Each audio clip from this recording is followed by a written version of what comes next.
Hello everyone, আসসালামু আলাইকুম। কেমন আছেন সবাই? আশা করছি সবাই ভালো আছেন। ডেইলি ব্লগে নতুন আরও একটি ভিডিও নিয়ে হাজির হলাম। আশা করি পুরো ভিডিওটা ভালো লাগবে সবার। যে যেখান থেকে আমার ভিডিওটা দেখতেছেন সবার প্রতি দোয়া এবং ভালোবাসা রইল। সবাই আমার জন্য দোয়া করবেন। তো এখানে আমি কিছু রান্না বান্না শেয়ার করব। তো আজকে আমি এখানে দেশি মুরগ রান্না করব আর পোলাও রান্না করব, আর এখানে মহিষের মাংস দিয়ে বুটের ডাল রান্না করব। এখানে আমি মহিষের মাংস কেটে নিছি, কেটে ধুয়ে নিলাম। আর এখানে আমি দেশি মুরগটাও কেটে নিলাম, তো ছোট ছোট পিস করে নিছি। তো আর এখানে এলাচি, দারচিনি আর গোলমরিচ আমি হালকা ভেজে নিব। তো অল্প আছে, আমি এগুলো বাছতেছি। বেশি স্পিড দিলে এগুলো পুড়ে যাবে, আর পুড়ে গেলে তিতা লাগবে। তো আমি হালকাভাবে এগুলো বাছতেছি। আর এখানে আমি পেঁয়াজ কুচি করে নিছি, পোলাও রান্না করব তার জন্য।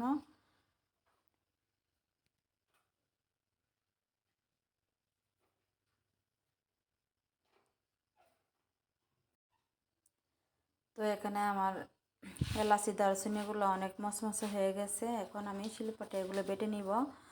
তো এগুলো আমি এখন বেটে নিয়ে গুঁড়া করে নিয়েছি। তো রান্নার একটু আগে শেষ মুহূর্তে আমি এগুলো ব্যবহার করব। এখানে আমি একটা ফ্রাই প্যানে অল্প তেল দিয়ে আমি পেঁয়াজ আর কিছু এলাচি দারচিনি দিয়ে দিছি। তো এগুলো এখন আমি ভাজবো।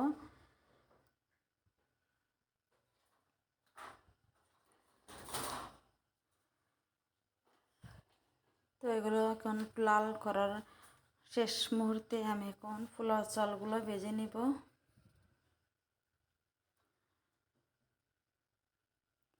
তো এখানে আমি আদা আর অল্প পরিমাণে রসুন বাটাও দিয়ে দিলাম।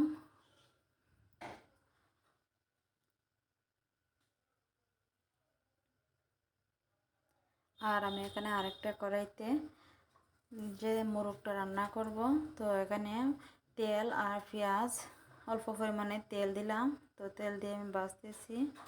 আর এখানে পোলাও চালে আমি লবণ দিয়ে দিলাম। লবণ দিয়ে একটুভাবে ভালোভাবে নাড়াচাড়া করতেছি। আর এখানে আমার ধনিয়ার গুঁড়া শেষ। আমি এখন ধনিয়ার গুঁড়া রাঁধুনি প্যাকেট ব্যবহার করি সব সময়। এখানে সব রকম মশলা, হলুদ, মরিচ, লবণ, জিরার গুঁড়া, ধনিয়ার গুঁড়া দিয়ে আমি একটু পানি দিয়ে ভিজিয়ে রেখেছি। তো এখানে মোরগের জন্য সব মশলা দিয়ে দিছি আমি। তো হালকাভাবে এখন পানি ছাড়াই আমি এগুলো কষিয়ে নেব। একটু পানি দিয়ে দিলাম। তো আমি মাংসের টুকরাগুলো একটু ছোটো ছোটো করছি, কারণ মাংসের মশলায় ভালো করে ঢুকবে মাংসতে।